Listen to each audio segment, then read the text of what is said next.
Hello everyone and welcome to another incredible game from round 2 of the classical section of the FIDE World Cup 2025. It is Abhimanyu Mishra versus Saleh Salem. And you might be wondering, why is Abhimanyu seeded directly into round 2 when he's lower rated than Saleh, and Saleh had to play the round 1 game? Well, it's because it's not regarding the rating. It's at the moment of the seeding for the FIDE World Cup, the top 50 participants were seeded directly into round 2. And at the moment of the seeding, Mishra was amongst the top 50. He dropped a little bit in rating, Saleh got a little bit of rating, and that's why we have this situation. But yeah, the game is really incredible, and I know you guys really loved Hare Krishna's game yesterday. Some people are even calling it Game of the Year. I don't know. I wouldn't say it's a Game of the Year, and especially since it stems from preparation. Most things do today, but this game, on the other hand, is purely creation over the board. So I think it's also beautiful. But yeah, it's really interesting. Hare Krishna kept that line, that Queen Sacrifice, a secret for 9 years, as he said in an interview after the game, which is longer than what it took Marshall to hide his secret weapon until he finally employed it against Capablanca, the Marshall Gambit. As the story goes, he kept it a secret for 7 years until finally employing it against Capablanca. Unfortunately for Marshall lost the game. But yeah, interesting stuff. If you haven't seen it, do check it out. It's amongst my yesterday's videos.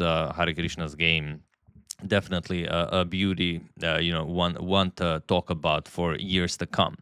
But this game, it's a bit different, as it's purely a creation that took place over the board. So it's not an easy one to digest, and that's why I used the quote by Magnus Carlsen.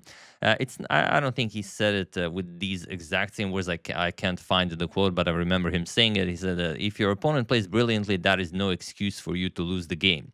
And other than Magnus Carlsen and maybe some of the world champions, like maybe Bobby Fischer or Kasparov, or maybe Capablanca, it's hard to imagine such words being true, because if your opponent plays brilliantly, okay, you're going to lose games, but not if you listen to what the great champions have to say.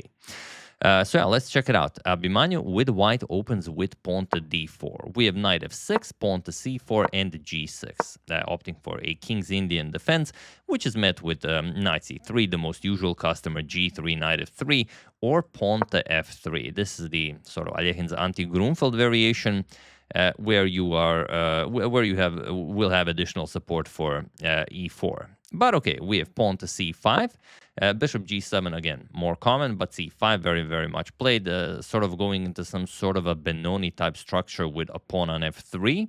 d5, we have d6, and pawn to e4. We have bishop to g7, knight to c3, and again, castles very common here. We have pawn to e6, and knight g to e2. We have e captures, c captures, knight b d7, and the knight to g3. The position has been reached quite a few times, even in top-level chess. For example, Levon Aronian played this move more than once in top-level games. There's even a famous game where Ding Liren played knight to g3 in this position and defeated Alexander Grishuk in the Shamkir Memorial Gashimov tournament of 2019.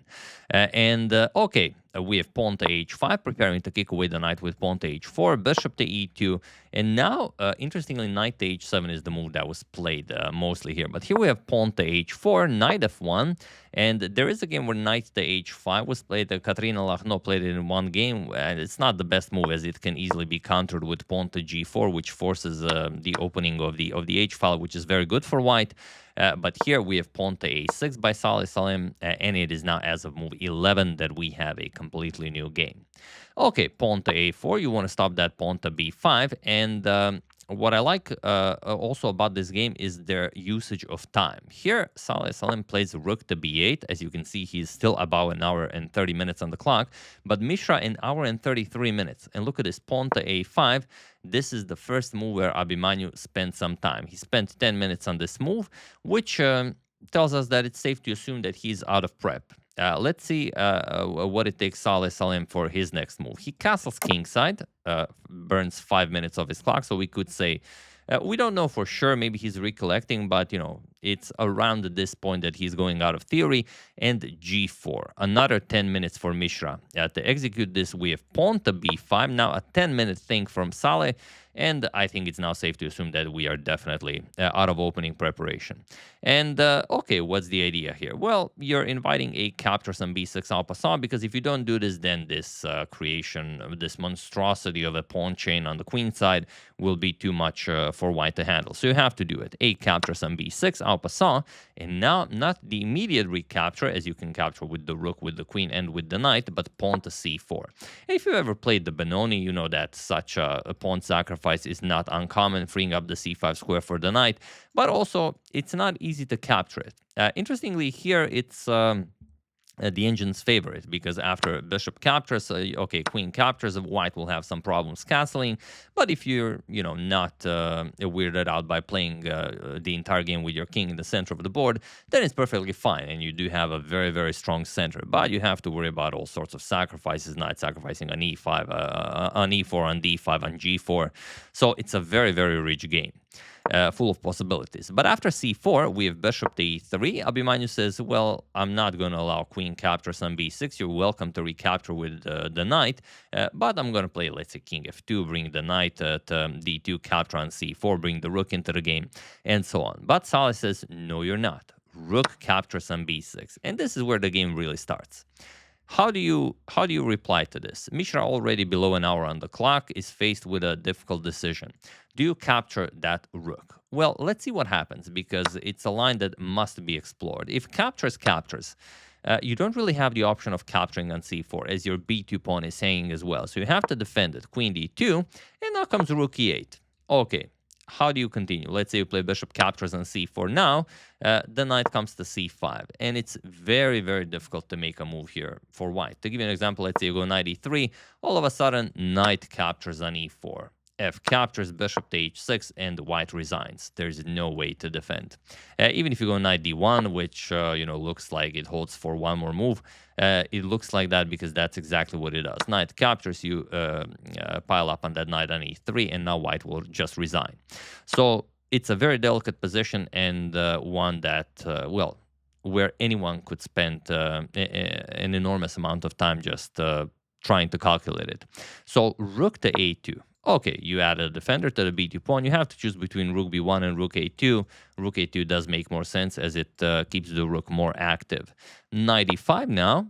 Okay, knight to d2. You have to add more defenders here, because you know that one of the knights is getting sacrificed for one of these pawns at some point, but also the knight coming to d3 is definitely something to keep an eye on. And that is exactly what Saleh does. It goes knight d3 with check. And what do you play here? I mean, it's hard to grasp what happens next, because why not capture the knight? I mean, you know from experience that usually bad things happen when you allow something like this. But here in particular, let's say knight c4 attacks the rook. Okay, you go after the d3 pawn, you eliminate the d3 pawn, you castle kingside. What's the problem here? Even if rook b4, okay, you attack the knight, you can go queen captures on d3, you defend. Even if queen c7, you have rook a4, which is a line that Mishra, I would say, calculates within a minute, at very deep depth. But instead of this, after knight d3 check, he decided to go king to f1, which is perfectly fine, probably thinking, okay, rook captures on b2 happens next, then I capture on c4, and then everything is perfectly fine. But that is not what Saleh does here. What did he play here? What did Abhimanyu Mishra miss here? While I give you a couple of seconds even.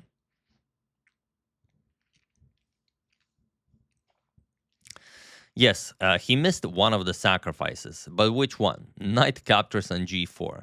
And it's one of those positions where you either capture or you admit that you have no idea what is happening in the position. And declining also isn't possible. If you go knight captures on c4 right away, also interesting to show you why you shouldn't do anything else here. Knight captures on g4 is a must. If you go for rook captures on b2 first, then white is by no means obligated to capture right away. You can throw in a knight c4, and now everything is perfectly fine. Now if you try knight g4 check, queen captures on d3, and there's nothing here for black. It's even white who's better. But starting with knight captures on g4, it is very much different, because now you have to react. That bishop is hanging with check, and you're going to lose your queen. So f captures on g4, and now rook captures on b2, and now you do not have the option of going knight captures on c4. If you go knight captures on c4 now, you run into a most unpleasant queen to f6 check, which is very similar to what happened in the game.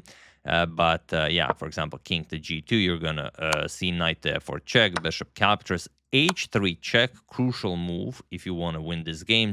And now it doesn't matter what you do. For example, king to f3, queen captures on c3 with check, queen to d3, rook captures on a2, and everything just falls apart for white. You're down too much material, and you're going to lose the game. Something fairly similar happened in the game. Bishop captures on d3 was played, but now, of course, not an instant recapture. Queen to f6 check. This queen to f6 is a problem in pretty much all the lines.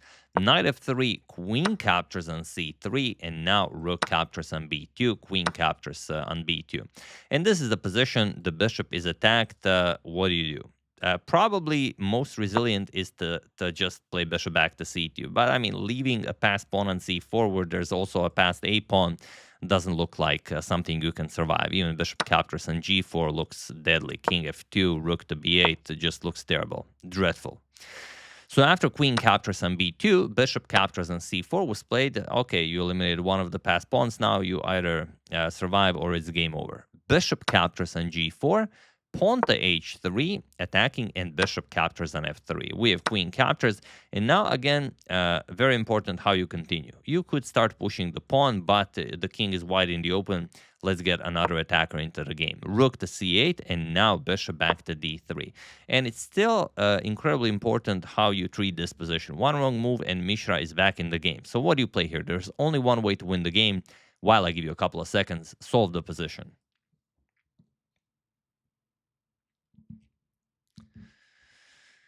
The unbelievably tricky move here to find is rook to c3. If you thought of that, then congratulations. You know, as they say, first you check for captures, then you look for checks, and then you know you look for a game plan or something like that. But yeah, here a threat of a capture is also a nice way to gain a tempo, and it's not easy to parry this, because what do you do?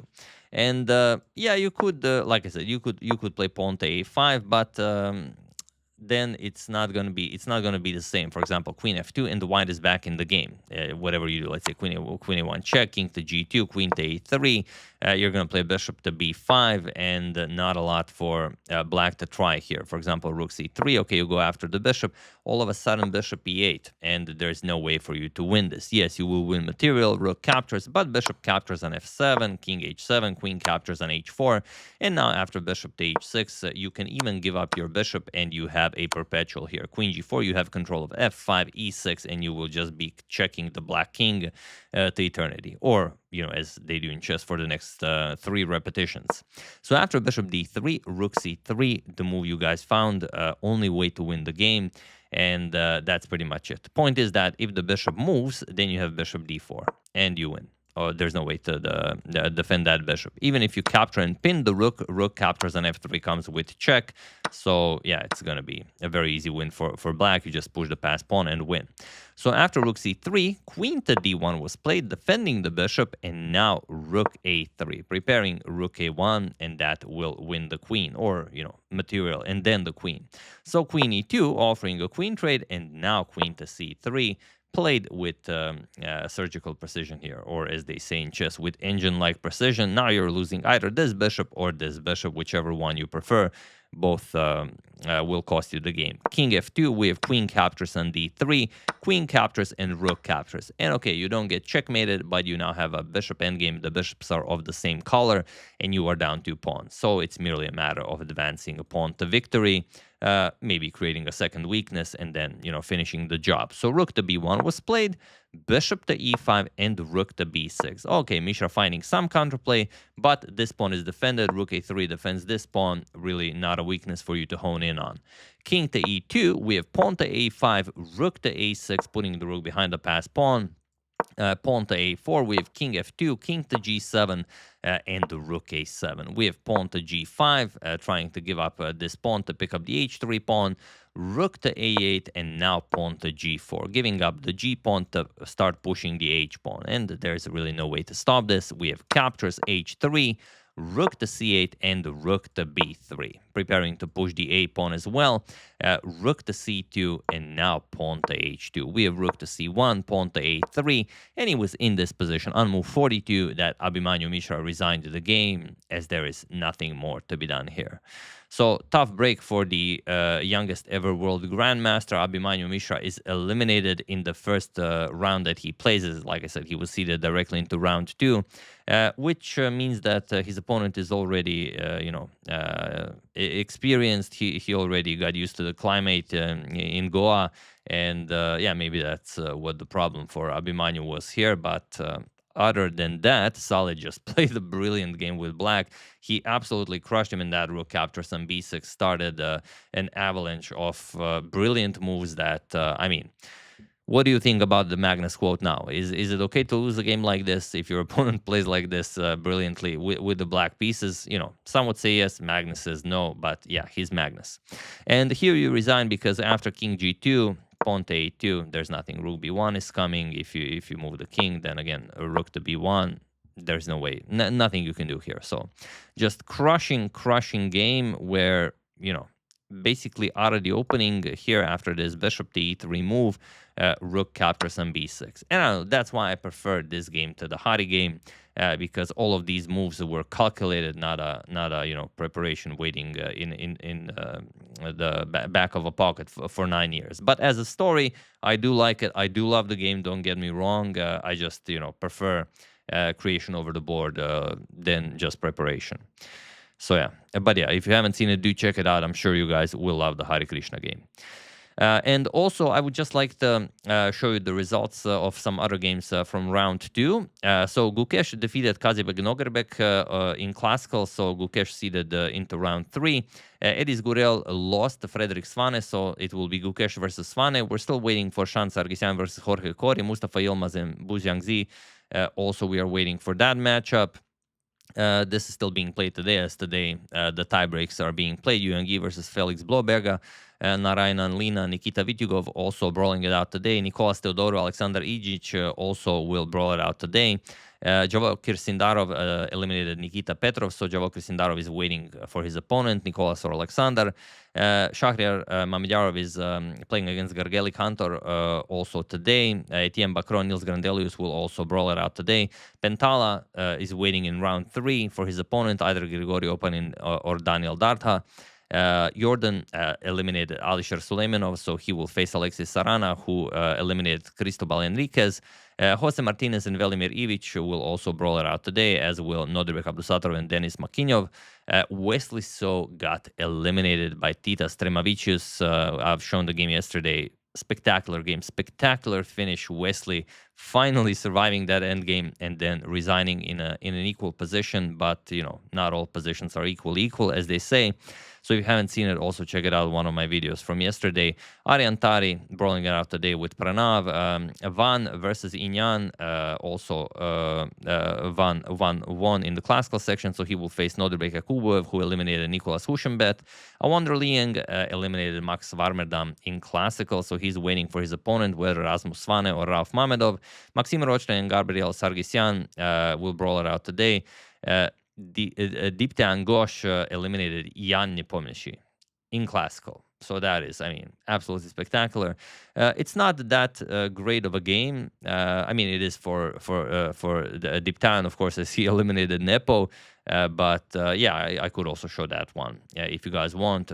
Not a bad game, for someone like Dipyan to win, eliminating Jan the first game he plays in the FIDE World Cup. But yeah, he's waiting for his opponent. Liam Le versus Badur Yubava. Liam Le eliminated Badur. Jeffrey Xiong eliminated Daniel Yufa, so it's going to be Jeffrey versus Liam Le. Kartik Venkataraman is waiting for his opponent, whether Aydin Suleymanli or Bogdan Daniel Deak. We have Ivan Zemlyansky versus Matthias Blubaum in round 3.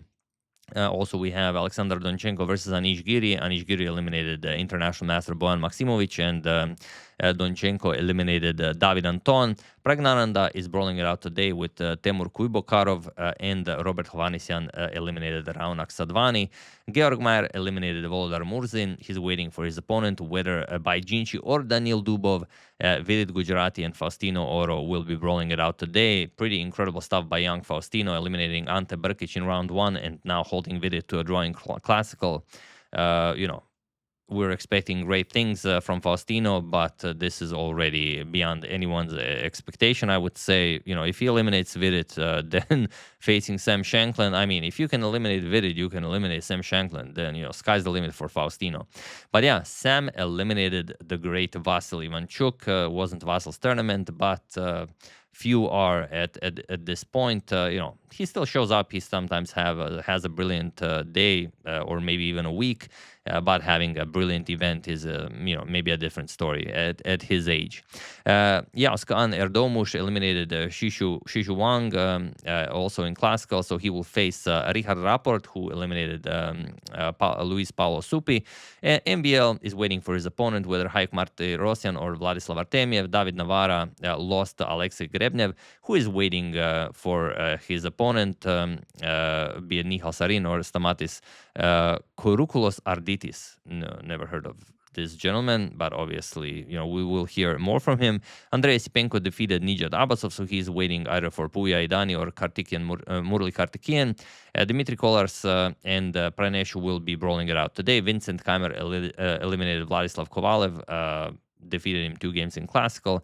Wei Yi defeated Kacper Piorun. We've shown that game, and Benjamin Gledura defeated Basem Amin. Ivan Šarić won a very, very nice game against Bardia Daneshvar. Was not an easy game. He completely outplayed him in an end game, and he will face Parham Maksudlu. Ivan Šarić, one of those players that can go all the way, but he can also lose on the way, so we'll see how it goes for him. Parham eliminated Motiljev. Sam Sevian versus Tin Ying Yao will brawl it out today. Yevgeny Nair eliminated Johann Sebastian Christianens. Michael Adams will brawl it out today with Ivan Chaparinov. Lorenzo Lodici also will be brawling it out today with Hans Niemann. Levon Aronian defeated Aroniak Josh. Again, if you haven't seen it, I covered the game. Brilliant stuff. Saleh Salem eliminated Abhimanyu Mishra, the game we've just seen. We have Vladimir Fedosev waiting for his opponent. Radoslav Wojtaszek is facing Maxime Lagarde. Kirill Alexenko will be facing Peter Leko, and then we have Arjun Nergaisi waiting for his opponent, either Maxim Shigaev or Shamsirin Vokidov. So yeah, those are the the pairings for tiebreaks of round 2 and some of the known opponents of round 3. The World Cup is looking excellent. Very much looking forward to covering it, and hope you guys are enjoying as well. So yeah, it took a bit long to cover all of them, but maybe you guys are interested in that. Hope you enjoyed it. I would like to thank Francesco Corradi, Uzi Shalev, Francisco Santana, Deepak Gangadaran, and Eddie Sphere for a contribution to my channel. Thank you a lot. Really appreciate it. As usual, you can check 2 of my previous videos here. Thank you for watching, and I will see you soon, continuing to check up on your wonderful suggestions and whatever else happens in the chess world. Thank you all. I will see you soon, and have an excellent rest of your day.